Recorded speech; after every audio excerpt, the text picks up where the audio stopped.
হযরত শাহজালাল আন্তর্জাতিক বিমানবন্দরে প্রায় 4 কোটি টাকার স্বর্ণসহ এক যাত্রীকে আটক করেছে কাস্টমস গোয়েন্দা ও তদন্ত অধিদপ্তর। মঙ্গলবার সকালে সৌদি আরব থেকে আসা হাবিবুর রহমান নামের এক যাত্রীর হ্যান্ডব্যাগ থেকে এই স্বর্ণ উদ্ধার করা হয়। উদ্ধারকৃত স্বর্ণের পরিমাণ মোট ৩,২৮৯ গ্রাম, যার আনুমানিক বাজার মূল্য ৩,96 লাখ টাকা। কাস্টমস গোয়েন্দা ও তদন্ত অধিদপ্তরের রাজস্ব কর্মকর্তা মোহাম্মদ মাসুদ করিম তথ্য নিশ্চিত করেছেন। কাস্টমস গোয়েন্দা জানায়, সকাল আনুমানিক 11:30টায় ইমিগ্রেশন এলাকায় সৌদি এয়ারলাইন্সে আসা যাত্রী হাবিবুর রহমানকে প্রথমে শনাক্ত করা হয়। পরে তার গতিবিধি নজরদারিতে রাখা হয়। পরবর্তীতে তিনি ব্যাগেজ বেল্ট থেকে ব্যাগ সংগ্রহ করে কাস্টমস গ্রিন চ্যানেল অতিক্রমের সময় তার দেহ ও ব্যাগ স্ক্যানিং ও তল্লাশি করা হয়।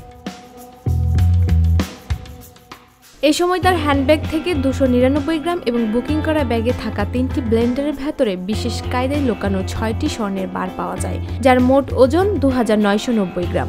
সব মিলিয়ে 3,289 গ্রাম স্বর্ণ উদ্ধার করা হয়েছে। আটককৃত স্বর্ণালঙ্কার ও স্বর্ণপিণ্ড কাস্টমস হাউসের শুল্ক গুদামে ডিএম মূল্যে জমা দেওয়া হয়েছে।